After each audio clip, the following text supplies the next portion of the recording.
Vis avec les gens. Tu fais quoi? J'ai décidé de me faire plaisir pour les fêtes. Yes, c'est bon, j'ai trouvé. Trop canon. C'est quoi? Mais t'as déjà commandé sur ce site?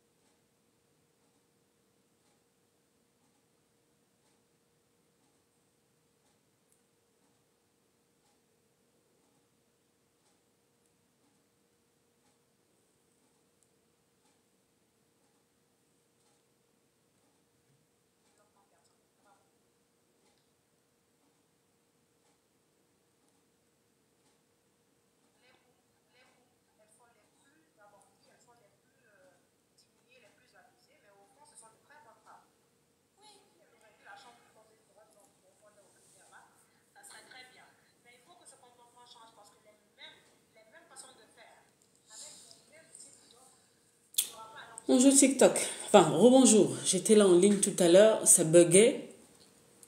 J'ai dû couper, changer de téléphone et pour revenir. Est-ce que vous m'entendez? Est-ce que quelqu'un me reçoit sans coupure?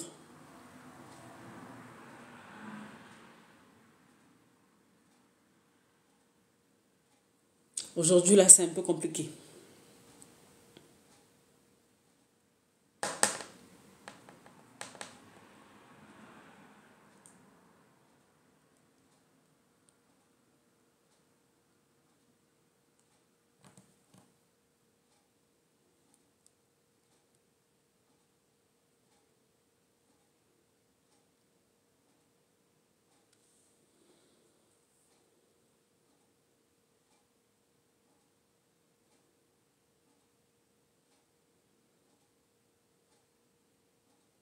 Bonjour TikTok, est-ce que vous m'entendez? Tout à l'heure, j'étais en ligne et on me disait qu'on ne m'entendait pas, que ça bloquait, que ça buguait beaucoup. Donc, j'ai dû couper et je suis revenue. Donc là, ma première question est, est-ce que vous m'entendez bien? Parce que si vous ne m'entendez pas bien, ça ne sert à rien que je commence à beaucoup parler au fait. Est-ce qu'on m'entend bien là? Est-ce que la vidéo bug ou pas?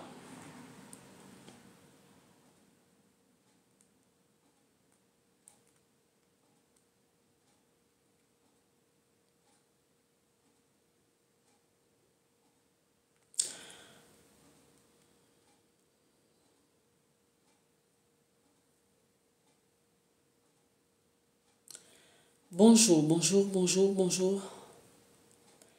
Est-ce qu'on m'entend bien ou est-ce que le réseau bug? Tout à l'heure, j'étais là et on me disait au fait qu'on ne m'entendait pas. Donc, est-ce que quelqu'un m'entend bien maintenant en fait? Tout à l'heure, je suis restée là à parler et on me disait que ça bloquait tout le temps. Que ça bloquait, que ça buguait. Donc, je suis restée là à 100%. Ok, merci beaucoup, Cricri la douce. Merci beaucoup. Donc là, si on m'entend bien, c'est parfait. J'ai déjà passé 30 minutes tout à l'heure à parler en l'air. Donc, je suis déjà un peu fatiguée. Merci beaucoup, Marc Bleu. Merci beaucoup. Alors, merci à toutes les personnes qui reviennent. Tout à l'heure, je ne sais pas qu'est-ce qui s'est passé. Ça ne passait pas. Donc, je reviens, au fait, pour deux choses. La première des choses, c'est que je suis en train de sortir un e-book en cette fin d'année pour aider au fait les personnes qui sont en train de travailler sur eux, mais qui ont l'impression au fait qu'il y a des rechutes. Ouais. Ce truc où tu travailles sur toi, tu es dans le plein processus de guérison, et puis tu as l'impression de faire des yo-yo. À un moment donné, tu vas bien, et puis d'un coup, plouf, tu as l'impression que tu as sombré, que les mêmes habitudes reviennent, que les émotions négatives reviennent, que les pensées négatives reviennent. En fait, c'est comme si tu reviens au point mort tout le temps.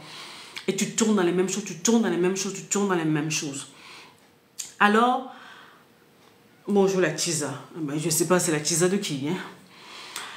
Donc, au fait, ça fait depuis plusieurs années que je reçois au fait, ce genre de cas ce genre de cas dans le sens où beaucoup me disent, oui, Noélie, j'ai travaillé sur moi, j'ai fait beaucoup de choses, mais j'ai l'impression au fait, là, depuis quelque temps, ça ne va pas. Que j'ai fait une rechute, que ça ne va pas, qu'il y a quelque chose qui ne va pas. Donc, tellement ça revient. Et puis, je me suis dit, bon, Noélie, et si tu t'assais, au fait, tu mettais tout ça là au propre, vous savez? Parce que, bon, entre guillemets, les rechutes, ce semblant de recommencement comme ça, c'est quelque chose que j'ai vécu personnellement. Donc, bon, c'est un sujet que je maîtrise plus ou moins. Souvent, quand on vous parle, bonjour merveille, quand on vous parle, au fait, souvent de la guérison, il y a des, voilà, il y a des choses dont on ne vous parle pas forcément, au fait. D'accord, merveille.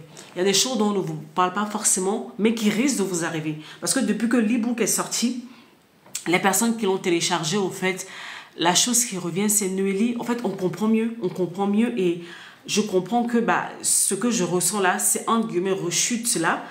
Entre guillemets, ça peut faire partie du processus de guérison, en fait. Et je comprends que le processus de guérison, c'est pas forcément, comme on appelle, une destination à atteindre, mais c'est un voyage. Et dans le voyage, il y a beaucoup de choses qui peuvent se passer et qu'il ne faut pas culpabiliser, mais surtout apprendre à faire les choses autrement.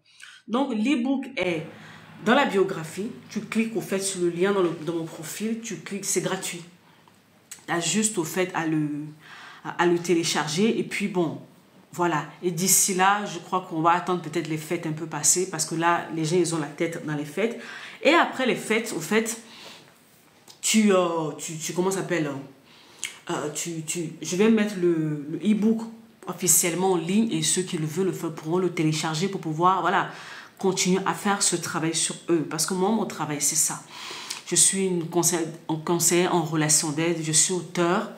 Mon travail, c'est d'accompagner les personnes dans leur processus de guérison pour apprendre vraiment à se reconstruire. Donc, au-delà, au fait, entre guillemets, de l'e-book, il y avait un deuxième sujet qui m'a ramené en ligne aujourd'hui.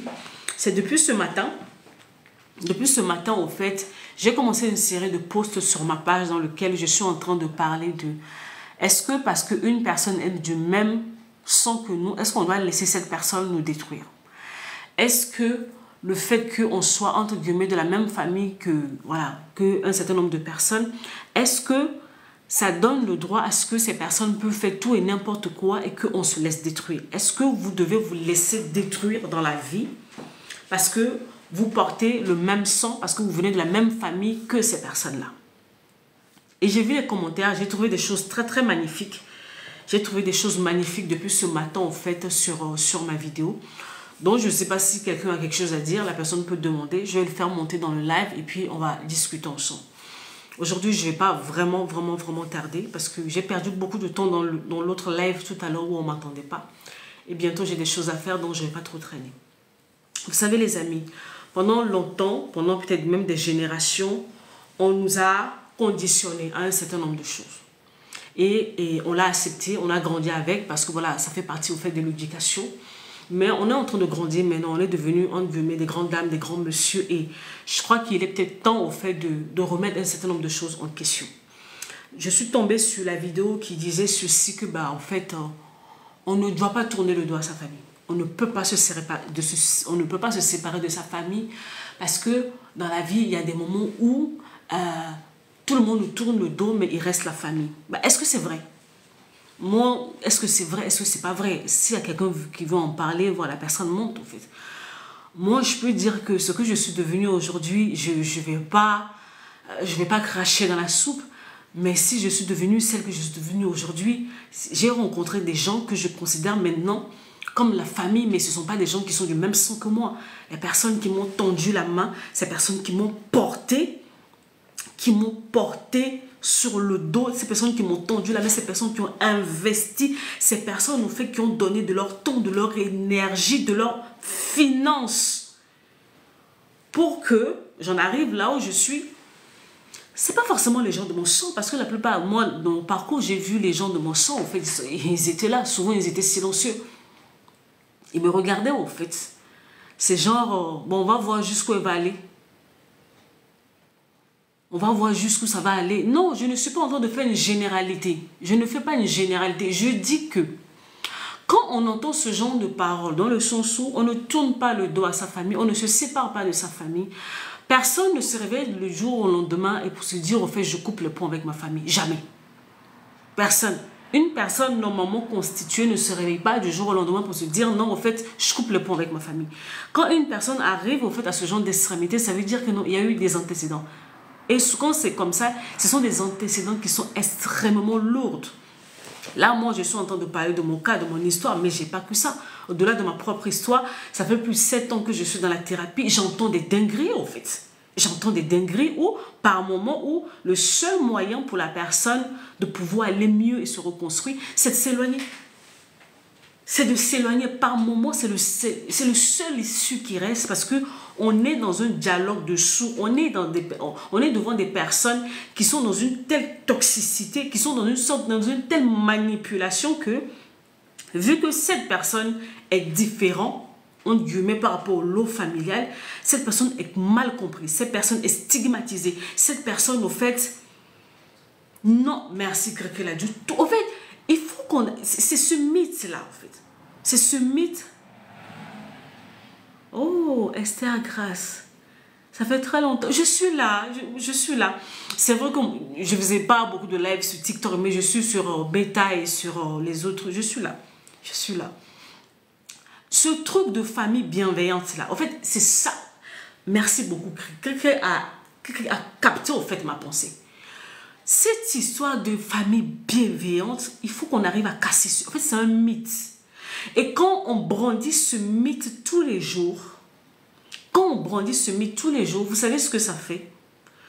Ces personnes, en guillemets, qui sont victimes de ce genre de situation culpabilisent. Culpabilisent, au fait. Donc, ils se disent que, au fait, c'est peut-être moi. Ah, merci Esther. C'est peut-être moi le problème. C'est peut-être moi le danger. Vous voyez? C'est peut-être moi qui ne fais pas les choses comme il faut. C'est ça. Parce que tout le monde a l'air d'aller dans un sens. Tout le monde a l'air de penser au fait d'une certaine manière. Et moi, pourquoi moi je pense autrement? Pourquoi moi je vois les choses autrement? Ce que moi je vis ou ce que j'ai vécu, ça ne ressemble pas au fait à ce qu'on me décrit là, au fait. C'est pour ça que je dis que souvent quand on parle, quand on est un personnage public ou des trucs comme ça, et quand on parle, on ne se rend pas compte, mais on a tendance au fait à parler en général, surtout adressé à des personnes qui sortent de familles dites normaux. Mais il n'y a pas que ça au fait dehors. Il y a des personnes qui sortent des familles, mais des familles. Donc en fait, quand on t'explique, tu dis non, c'est pas possible, ça ne peut pas exister. Ça ne peut pas exister. Jusqu'à ce que tu rentres dans le domaine du coaching, du domaine de la thérapie, et c'est là où tu entends des dingueries en fait. Tu entends des dingueries. Il y a 1 an, j'ai sorti un livre qui parle au fait aux personnes qui sont sorties des familles dysfonctionnelles. Comment on reconnaît ce genre de famille et surtout comment on fait pour s'en sortir. Mais je vous assure que les gens qui ont acheté ce livre-là, ils l'ont lu, il y a des gens qui m'ont écrit, j'ai suivi, j'ai reçu des histoires, la nuit je ne dormais pas, tellement, en fait, je dormais, j'ai entendu des histoires, je me suis dit non, c'est pas possible. Ça dépassait même les films de Nollywood. Mais c'est ça. Ça dépasse l'entendement. En fait, quand on te dit, tu vas dire non, mais attends, vous aussi, vous exagérez. Jusqu'à ce que les victimes de ce genre de choses ouvrent la parole pour parler. C'est pour ça que nous autres, on est là pour parler à cette catégorie-là. Pour leur dire, au fait, ce que tu as vécu ou ce que tu vis, c'est pas anormal, ça existe. C'est juste que c'est tabou. On n'en parle pas. Mais ça existe bel et bien derrière les portes fermées. Et que ces personnes qui sortent du don de famille sont tellement détruites et tellement stigmatisées par un moment qu'ils n'ont même pas la force, le courage de parler. Parce que c'est ça. Parce que quand on nous dit tout le temps, on entend ce discours tout le temps. Oui, il ne faut pas couper les ponts avec sa famille. Oui, il faut pardonner. Oui, il faut cesser. Oui, on n'est pas contre le pardon. On doit pardonner un certain nombre de choses. Mais reconnaissez d'abord qu'il y a quelque chose qui ne va pas. C'est ce point-là, en fait. On veut que les gens pardonnent. On veut que les gens aillent loin. Mais on ne veut pas reconnaître les faits. On ne veut pas reconnaître que non, il y a des choses dysfonctionnelles qui se passent. Et que c'est en train de mettre des vies à terre. Les gens, ça fait 7 ans que je suis dans la relation d'aide.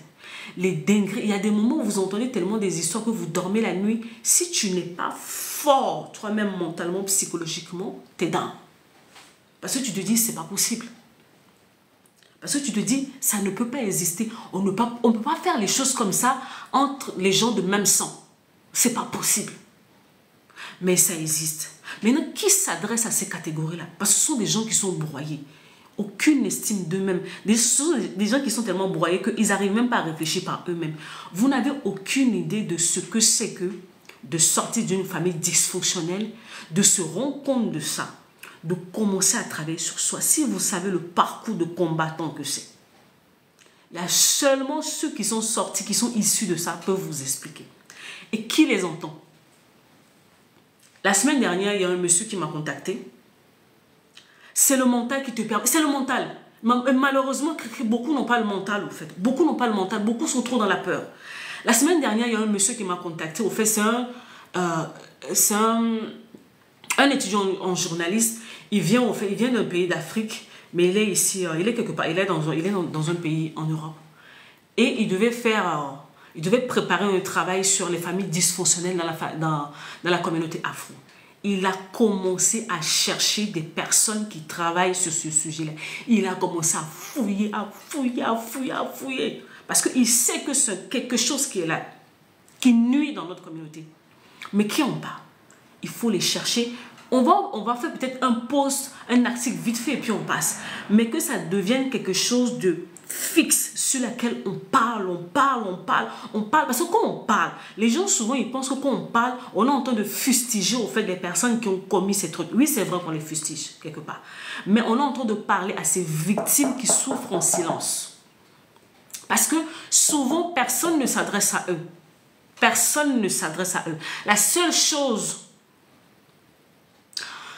C'est ça. La seule chose qu'on leur dit, il faut guérir. La seule chose qu'on va leur dire, on va leur dire, il faut pardonner. Tu sais, c'est la famille, et machin, et machin.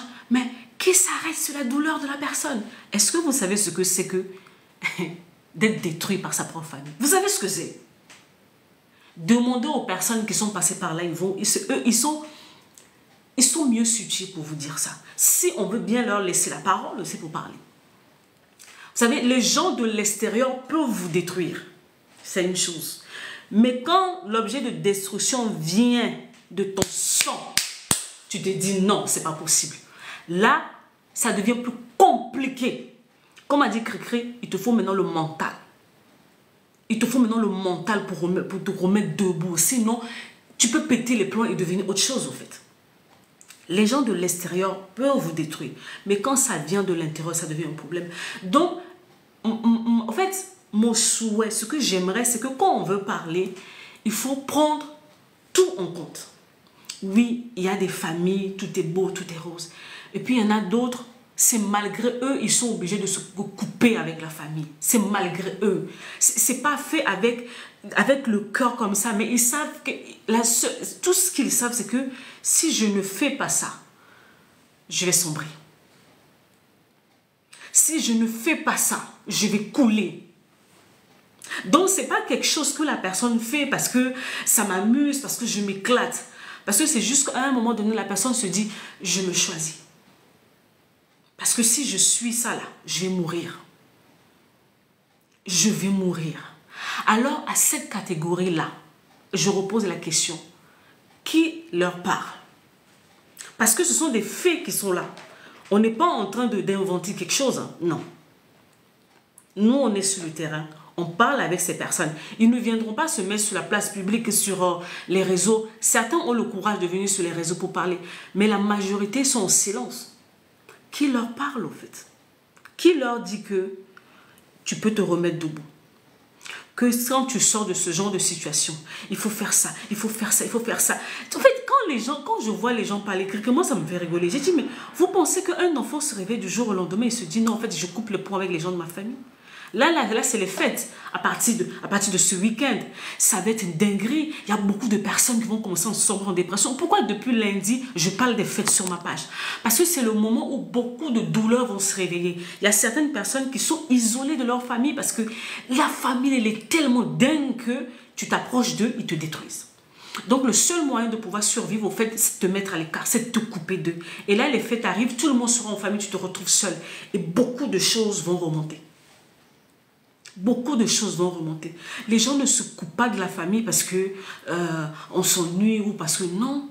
C'est parce qu'il y a eu trop de choses. Il y a eu trop de choses. Ah! Merci, monsieur Nkulu. Merci. Merci. Il y a des moments, en fait, les gens sont tellement persécutés. Les gens sont tellement persécutés. Il y a une petite soeur à moi, la dernière fois, elle est partie dans son pays, dans un pays de l'Afrique de l'Ouest. En fait, à la base, elle était partie pour une activité. Elle est partie là-bas. Elle est arrivée. Dès le lendemain matin, on a commencé à lui mettre des problèmes. Il faut régler ça, il faut faire ci, il faut faire ça, il faut faire ça, il faut faire ça. Donc, ça veut dire que tout l'argent qu'elle a pris pour aller faire son activité, tout est parti dans les problèmes de famille. Et l'activité qu'elle est venue faire, hein, personne ne lui a posé la question, comment tu t'en sors, comment ça va se passer, tu as besoin d'aide ou quoi que ce soit. On s'en fout. On la dépouille, on la dépouille. Elle paye le loyer de tout le monde. Elle paye les factures, elle paye la nourriture, elle paye la scolarité de tel cousin, de tel ceci, de tel cela, de tel... Elle fait que ça, payer. En fait, dès que son téléphone sonne, elle sait qu'elle doit payer. Mais elle-même, comment elle va? Ce n'est pas le problème de personne. Pourtant, cette fille dont je vous parle, elle est malade. Elle est malade. Elle s'est mariée, ça fait un moment. Elle a fait en même pas 2 ans de mariage, elle a fait 3 fausses couches. Ça n'inquiète personne dans la famille. On va à l'hôpital avec elle, on a des diagnostics pas possibles, des trucs à traiter. Mais ça n'intéresse personne. Hein. Ça n'intéresse personne dans la famille. Il faut qu'elle sorte l'argent, il faut qu'elle paye ceci, il faut qu'elle paye cela, il faut qu'elle paye ceci, il faut qu'elle fasse, il faut qu'elle fasse. La dernière fois, elle m'a appelé, elle s'est effondrée. Elle me disait, je comprends maintenant pourquoi tu m'as dit il faut que je mette les barrières, sinon je vais devenir dingue. Dis, Noélie, je vais devenir dingue, ils vont me rendre folle dans cette famille. Il dit, c'est comme si moi je suis juste une machine à distribuer, je ne sers que à ça. Mais combien ont le courage de bloquer? Combien? Le problème c'est ça. Combien ont le courage? Parce qu'au fait, il y a un truc qui s'est créé où on joue sur tes émotions. On joue sur tes émotions. Oh, tu sais, il faut faire, c'est Dieu qui va te bénir. Oh, vraiment, vraiment, il faut nous regarder. Il faut avoir pitié. Oh, on joue sur ta corde sensible. Oh, peut-être que Dieu t'a donné les moyens là pour pouvoir nous sauver. Hein. Et vraiment, si tu ne fais pas, qui va faire? On va jouer sur tes émotions. Et il y a des personnes... Ah, voilà Mélissa. Voilà un autre problème qui est là. Voilà. Et un jour, on va te dire, oh, tu n'as rien fait d'extraordinaire de ta vie. Ja, c'est ça. Voilà. Lisez ce que Mélissa a dit. Au fait, tu mets ta vie entre parenthèses. Tu mets ta vie entre parenthèses pour t'occuper d'eux. Personne ne sait comment toi tu t'en sors. On s'en fout. Et toi-même, tu es là. Tu as tellement de problèmes. Tu vas aller dire ça à qui? Ta propre maman qui t'a mis au monde. La fille, là, je vous ai dit qu'elle n'a même pas 2 ans de mariage. 3 fausses couches. Ça n'inquiète personne. Elle va à l'hôpital. Il y a tellement de trucs. Parce que c'est une fille dans son passé. Elle a subi des viols dans la famille. Voilà un autre problème qui est là-bas qu'on n'a pas fini de régler. Parce que maman ne veut pas regarder ça en face. Elle a été abusée dans la famille. Ça, la maman, elle a posé la maison quelque part là-bas. Et la fille, maintenant, elle est mariée, elle est dans son mariage, là. Les grossesses sont en train de partir. Les grossesses sont en train de partir. Maintenant, si un jour, le monsieur, là, il se fatigue, et le monsieur, là, dit que non, ça, c'est quel genre de femme je suis partie prendre, la femme, là, ne fait pas les enfants, le monsieur la laisse, et le monsieur s'en va. Ils vont dire quoi? Ils vont dire quoi? Ils vont dire quoi? Depuis 6 ans, je suis en train de dire aux gens, apprenez à vous choisir. Apprenez à bloquer. Comme a dit Mélissa, je crois. Bloquer. Bloquer. De toute façon, que tu fasses, ils vont parler. Même quand tu fais, ils vont dire que c'est pas assez. Tu as vu. Mais quand tu ne fais pas aussi, ils vont parler. Fais selon tes moyens. Quand tu ne peux plus, tu ne peux plus. Voilà un autre problème. Vous ne savez même pas dire non.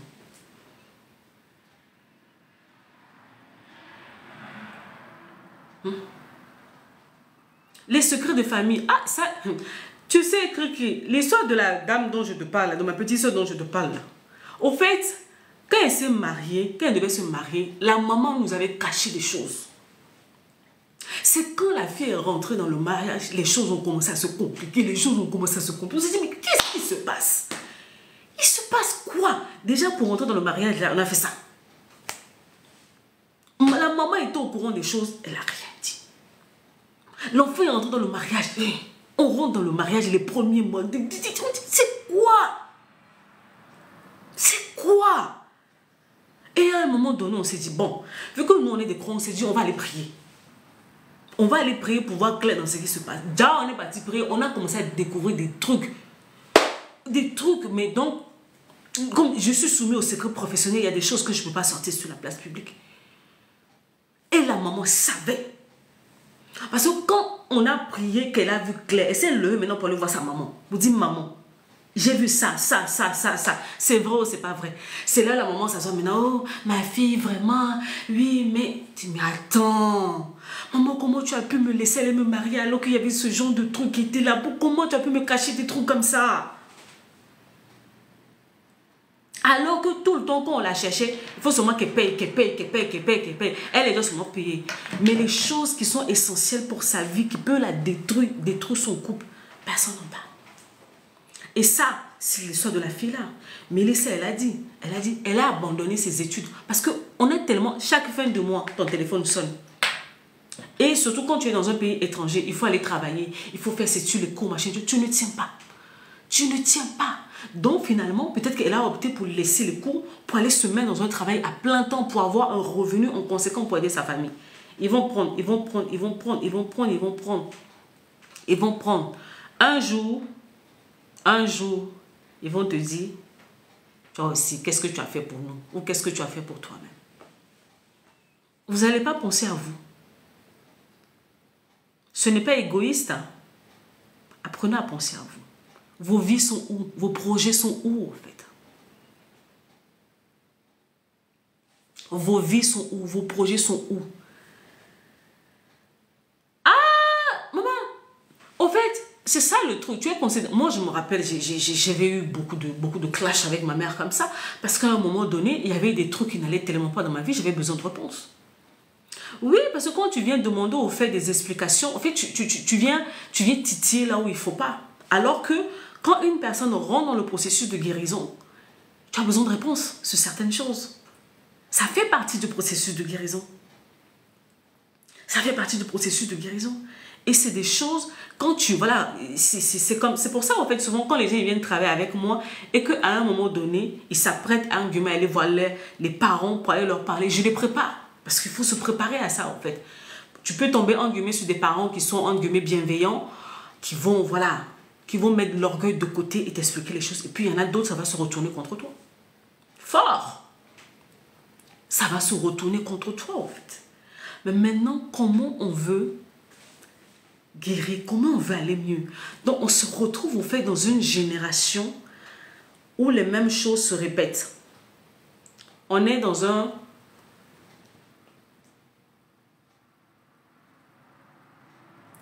Et comment tu veux te concentrer pour aller aux études? Depuis 13 ans, il y avait un souci chaque 2 semaines minimum. C'était l'enfer avec les études. Déjà, les études là-même, là, c'est compliqué. Et surtout quand tu es dans un pays étranger, c'est compliqué pour les étudiants qui sont dans les pays étrangers. C'est compliqué. Et maintenant, eux aussi ils vont venir rajouter pour eux dessus. Et si tu ne dis rien, si tu ne fais rien, ça y est. Tu es devenu le mauvais, tu es devenu la mauvaise. Et tu vas mettre ça dans la tête. Ta santé mentale va prendre un coup. Ta santé physique va prendre un coup. Souvent, on parle de la dépression. La dépression, elle est là. Surtout, au fait, avec nos étudiants à l'étranger qui sont ici. C'est comme, on les a, comment je peux les appeler? Ils sont les sauveurs de la famille. Toutes les espérances de la famille se trouvent sur eux. Tous les yeux de la famille sont sur eux. Pourtant, personne ne sait ce qu'ils vivent ici. Je me rappelle quand je suis arrivée en Europe au début des années, on se moquait de ma mère. Ah, ta fille, elle est partie. Oui, pour être en fait. C'est pour ça que bon, moi j'ai mis les accompagnements, les formations en place. Et là où je prépare les gens, parce que c'est ça. Souvent on dit aux gens de guérir, mais on ne leur explique pas ce qui les attend sur le terrain. Donc les personnes sont surprises, sont choquées quand les choses arrivent. Tu vois, et souvent il y a des rechutes. Et c'est l'une des choses qui m'a poussé à écrire l'e-book sur la convalescence émotionnelle là. Donc le lien est dans la bio, dans ma bio. Au fait, cliquez sur la bio, vous allez trouver au fait l'e-book. Cliquez là-dessus, vous allez télécharger, c'est gratuit. Parce qu'on n'a pas toutes les informations pour le processus de guérison. On est là, déjà toi-même, en tant que personne, tu as tes propres problèmes au quotidien. On va venir te charger, on va te mettre des histoires dessus. Donc, la nuit, tu ne dors pas. Tu commences à palpiter, tu commences à avoir peur. En fait, tu vis dans les trucs. Jusqu'à quand, en fait, vous allez subir ça? Jusqu'à quand? De plus en plus de personnes ont le courage de couper. Mais on attend d'autres aussi. Voilà. Donc, l'enfant arrive en France pour les études. En plus, quand c'est Lille, là, ça veut dire que Lille, c'est de bonnes facs là-bas, Lille. Donc, déjà, le pays ici est difficile. Le pays ici, là, c'est difficile. Les réalités ici sont très difficiles. Et la famille te charge encore par-dessus. Et puis tu es tiraillé en tout ça. Je fais quoi? Mais tu sombres. Et quand on parle de la dépression dans la communauté, on se moque de nous. Oh non, ah, la dépression, c'est les histoires de blancs. Nos jeunes sont en dépression. Parce que tout le focus de la famille est sur lui ou sur elle. L'enfant va s'écrouler.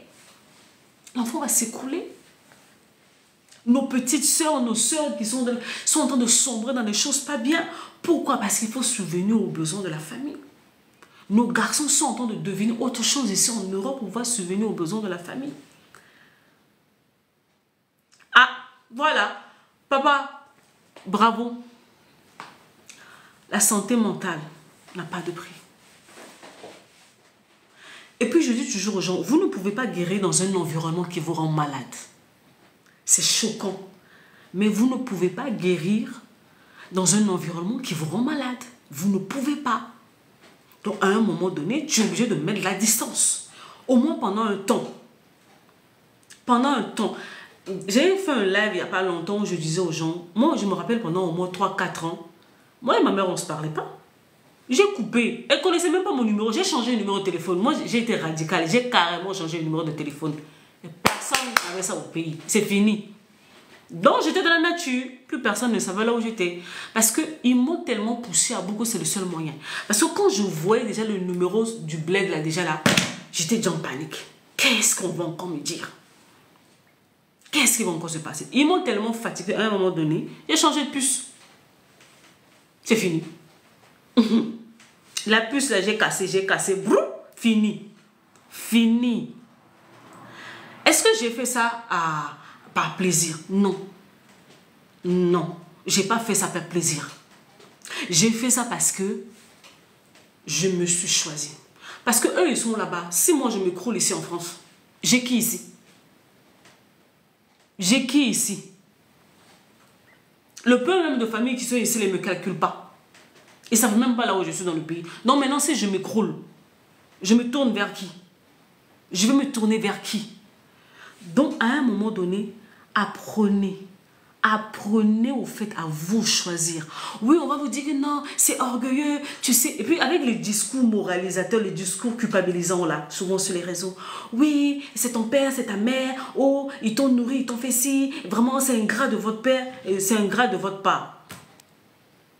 Avant, je culpabilisais pour ça. Maintenant, là, dans mon cœur, je me dis, moi seul, je sais ce que j'ai vécu, ce que je vis. Donc, est-ce que moi-même j'ai acheté l'argent de Gucci? Est-ce que moi-même j'ai acheté le Gucci pour acheter le Gucci pour quelqu'un? Non, mais les gens, moi, en fait, à un moment donné dans ma famille, moi, on me dit, ah oui, non, mais elle est mauvaise. Moi, je suis la bête noire de ma famille. En plus, dernièrement, à la fin, voilà, ma mère, elle a commencé à me comprendre un peu et tout, ça commençait à s'apaiser un peu. Mais ses sœurs, elles étaient derrière mon dos. Et puis, maman, elle est morte. Elles voulaient commencer leur dinguerie. J'ai dit, vous me connaissez. Ma propre mère, je l'ai zappée. Vous, ces petites sœurs-là, vous, quoi? Donc, quand on a enterré ma mère, le lendemain déjà, elles ont commencé à me faire des problèmes parce que le corps de ma mère était encore à la morgue. Elles ont commencé à aller fouiller dans la maison de ma mère pour aller ramasser les affaires de leur soeur. J'ai rien dit.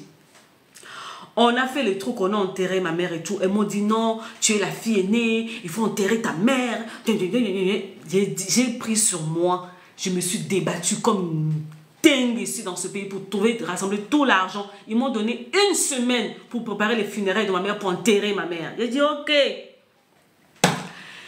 Ok, d'accord, j'ai tout fait. J'ai tout fait. Donc, pendant 1 semaine, j'avais l'impression que j'étais folle. J'ai tout fait. On a mis ma mère sur terre. Elle dit, ok. J'ai compris. J'ai compris. Vous avez fait ça. Et puis, ma mère, elle est morte 1 semaine, 2 semaines. Il faut libérer la maison, l'appartement dans lequel elle vivait pour rendre la maison parce qu'elle n'est plus là. Elle m'appelle, oh, vraiment, si tu récupères l'argent de la caution, il faut nous donner, quoi ce... J'ai dit, mais vous là, vous me connaissez.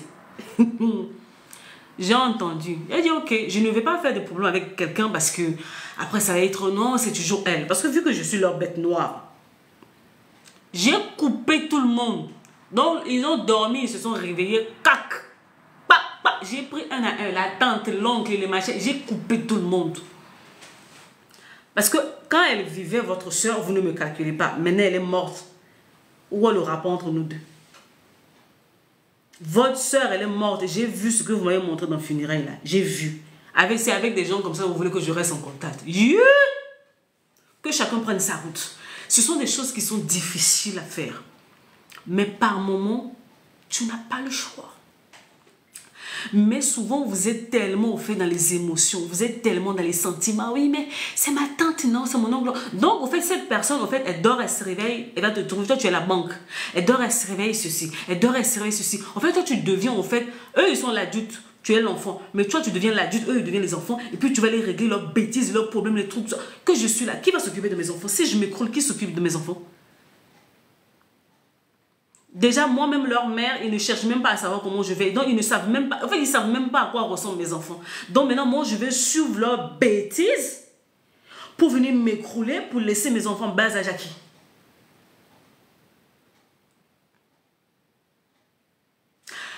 C'est ça leur problème. Depuis, au fait, depuis enfant, je me suis dit, mais je suis la fille de leur grande sœur. En plus, je suis la fille aînée de leur grande sœur. Pourquoi elles sont comme ça? Je pensais que la mort de leur grande sœur, au fait, parce que ma mère elle était l'aînée, maman, elle s'est occupée d'elle toutes. Mais quand leur grande sœur est morte, ce qu'elles m'ont montré, je me suis dit, hey, ça là, je vais le voir avec ça. Et ça, c'est la famille de maman. Il faut prendre maintenant celui de papa aussi. Voilà un autre dossier qui est là. Dans tout ça là, qu'est-ce que tu veux faire?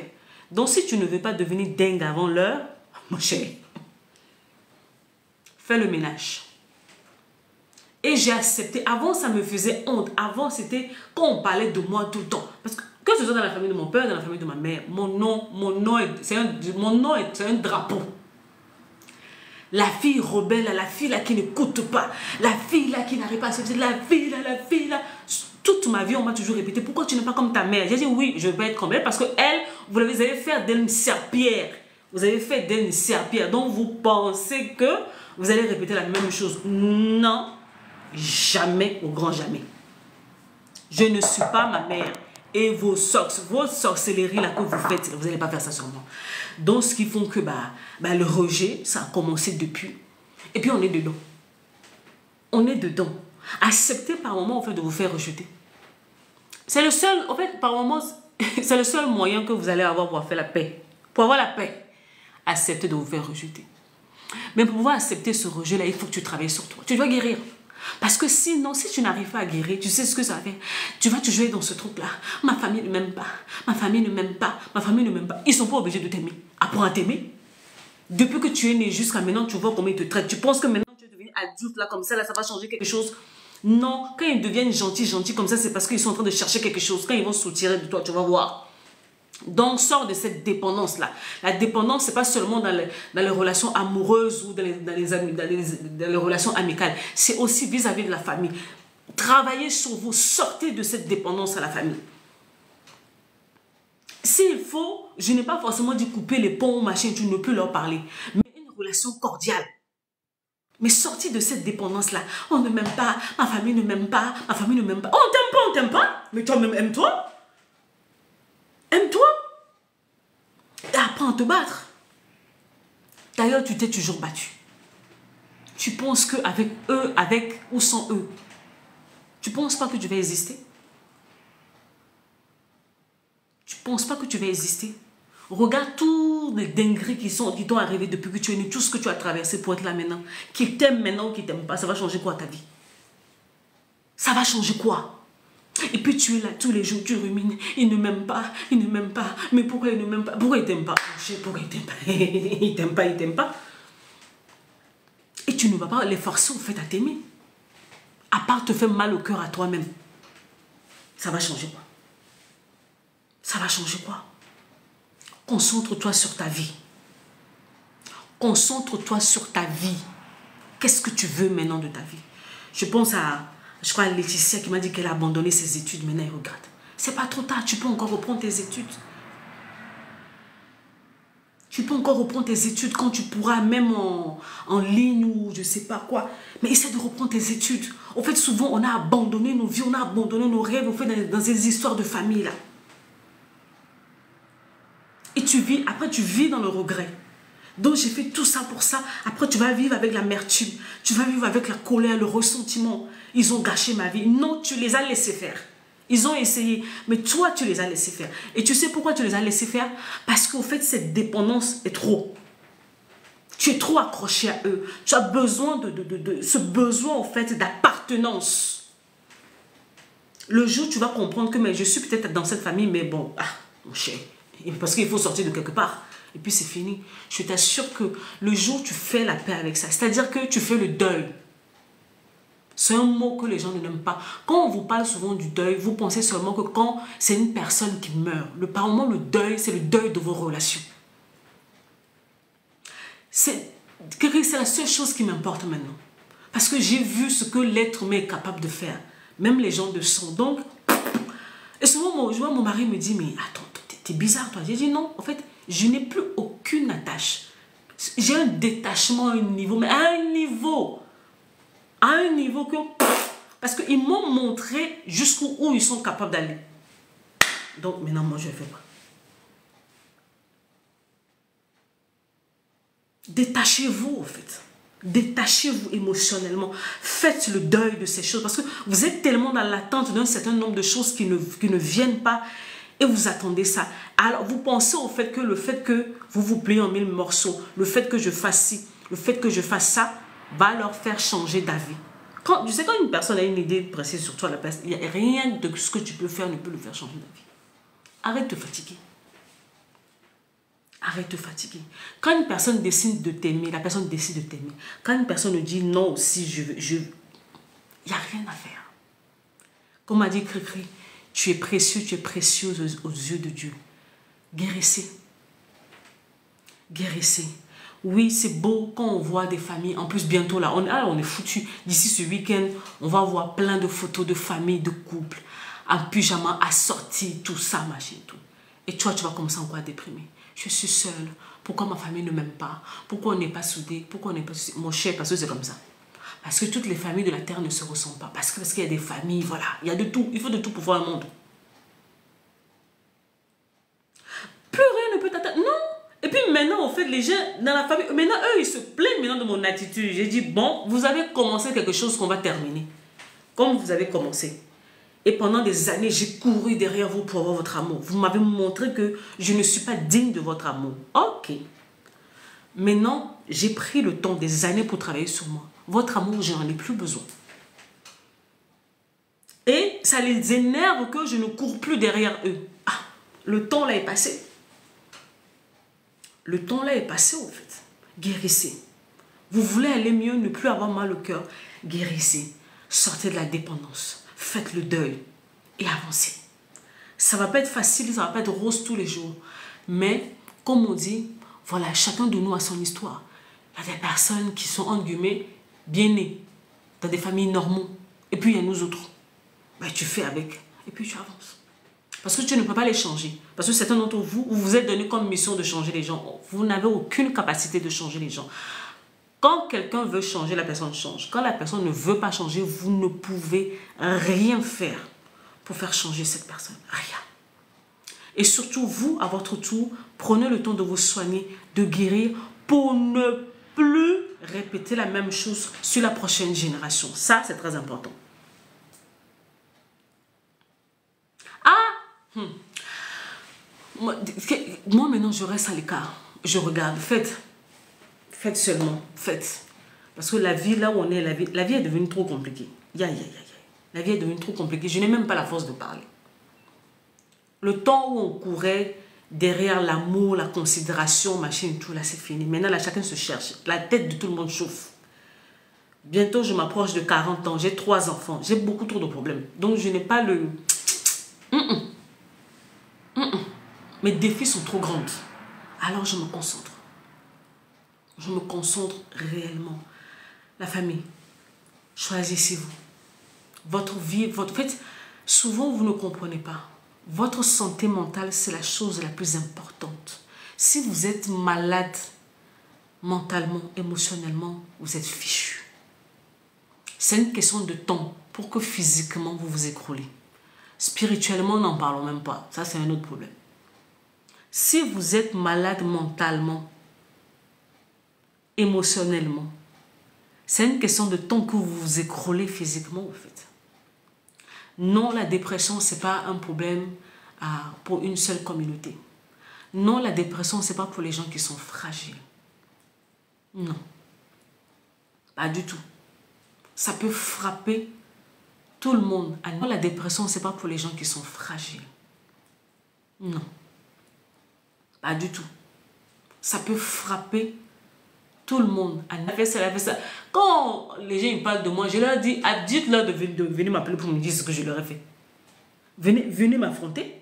Ou moi je mange les gens, je ne mange pas les gens. Venez m'affronter. Vous faites vos bêtises, après vous allez accuser les gens que non, on réagit comme ça avec vous. Et puis moi je ne réagis pas. En fait c'est le silence. Je suis dans le silence. Je dis rien. Je suis dans le silence. Et tu sais quand une personne est silencieuse, c'est déstabilisant. Tu ne sais pas qu'est-ce qu'elle fait, tu ne sais pas qu'est-ce qu'elle pense. Et j'ai opté pour le silence, je veux juste me concentrer. Parce que quoi, à cause de ce genre de bêtises, il y a quelques années, je me suis effondrée. Je commençais à avoir des grosses douleurs à la poitrine. Et... pas de baïa. Je ne sais pas qui parle, personne ne parle de baïa ici. Ah, le silence. Il y a 2 ou 3 ans, je me suis écroulée chez moi. J'ai mis ma dernière fille au lit et je me suis écroulée. Une douleur qui ne me lâchait pas. Pendant des mois, je faisais le tour des hôpitaux ici en France pour savoir ce qui m'arrivait. On ne comprenait pas. Je ne pouvais pas faire 5 minutes de marche. J'avais des fortes douleurs au cœur, je vomissais, j'avais des vertiges. Jusqu'à j'arrive à l'hôpital, on me dit, mais Madame Panda, il y a un de vos artères qui rétrécit. Mais on ne comprend pas, madame, ce n'est pas des choses qui arrivent à votre âge, en fait. Pour vous dire le niveau là où j'étais arrivée. Et le temps que je me rends compte, je me suis fait opérer. À moins de 40 ans, tu te fais opérer du cœur. À cause des bêtises des gens. Parce que pendant des années, j'ai chargé les histoires des gens dans ma tête. J'ai regardé mes enfants. Je me suis dit, Noélie, il faut que tu arrêtes tes conneries. Noélie, il faut que tu arrêtes tes conneries.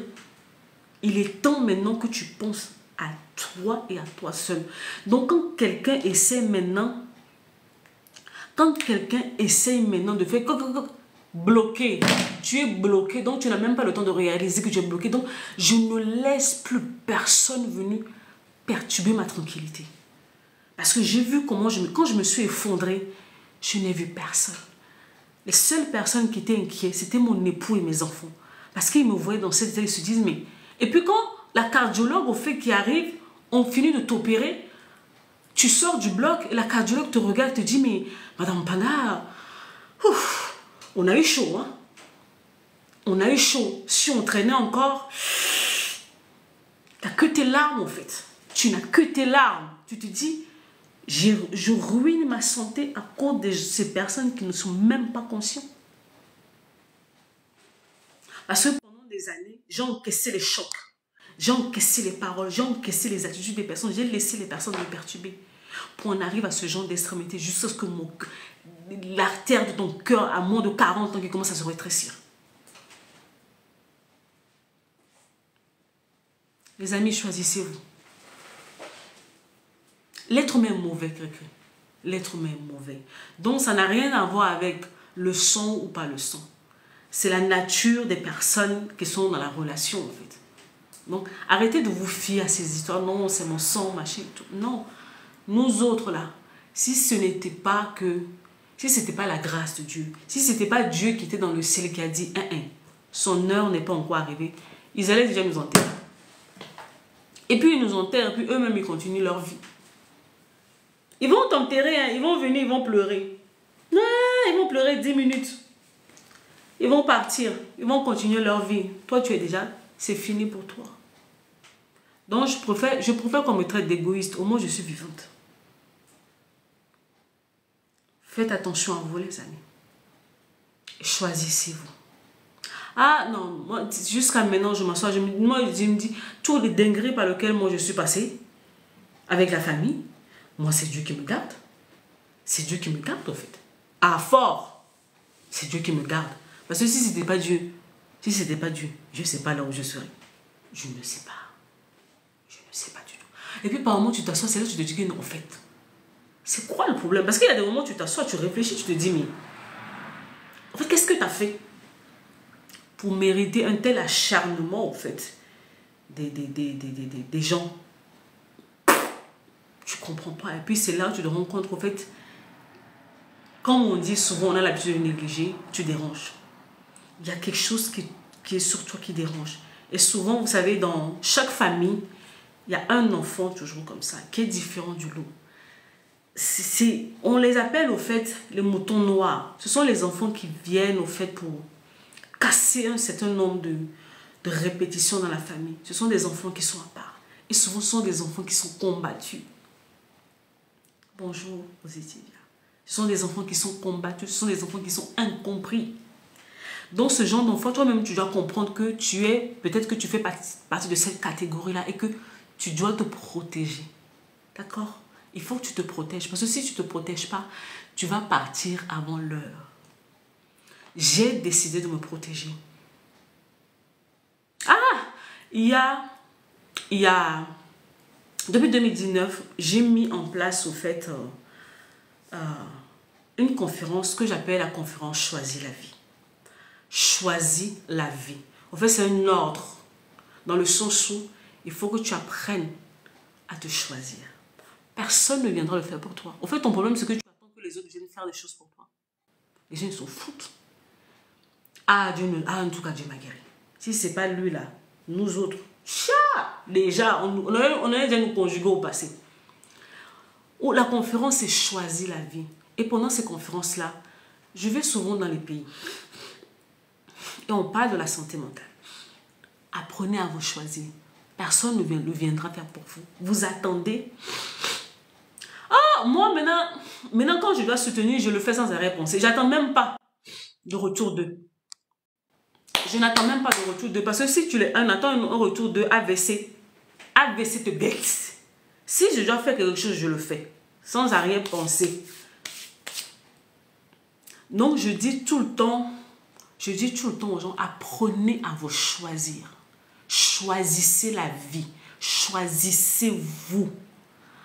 On ne vous a pas appris à vous choisir. On vous a appris à faire toujours passer les autres avant vous. C'est un déséquilibre dans notre communauté. Depuis qu'on est né, toute notre attention est tournée vers les autres. Comment faire plaisir à telle personne? Comment faire plaisir à telle personne? Comment faire plaisir à telle personne? Comment faire plaisir à telle personne? Mais toi-même, tu n'existes pas. Tu n'existes pas. Et tu finis par être détruit. Moi, j'ai dit tout le temps. Et tout le temps, au fait, je dis aux gens, quand tu es une bonne personne, ne laisse pas la méchanceté des autres changer la nature de la personne que tu es. Oui, les mauvais coups, les blessures que les autres t'infligent, leur attitude, au fait, envers toi, peuvent te déformer. Donc, attention. Il y a des gens qui sont bons de nature. Mais vous avez vécu tellement des choses bizarres que maintenant ton cœur est devenu dur. Tu ne dois pas arriver à ce genre d'extrémité. C'est pour ça qu'on dit, il y a des moments, sachez vous protéger. Sachez vous éloigner de ces personnes qui vous transforment en des monstres. Protégez-vous, guérissez. Non, vous n'êtes pas fou. C'est juste que vous vous exposez à quelque chose qui vous détruit et il va falloir s'en éloigner. C'est ce qu'on est en train de dire dans la vidéo. Parce que vous ne pouvez pas guérir. Au-delà de vous éloigner, il faut prendre le temps de guérir. Parce que quand on aime une personne, quand on estime une personne, quand cette personne nous blesse, ça fait très mal. Ça fait énormément mal. Donc, ne vous contentez pas seulement de vous éloigner des personnes. Prenez le temps de guérir. C'est ça qui va vous apaiser. C'est ça qui va vous apaiser. Et c'est pour ça que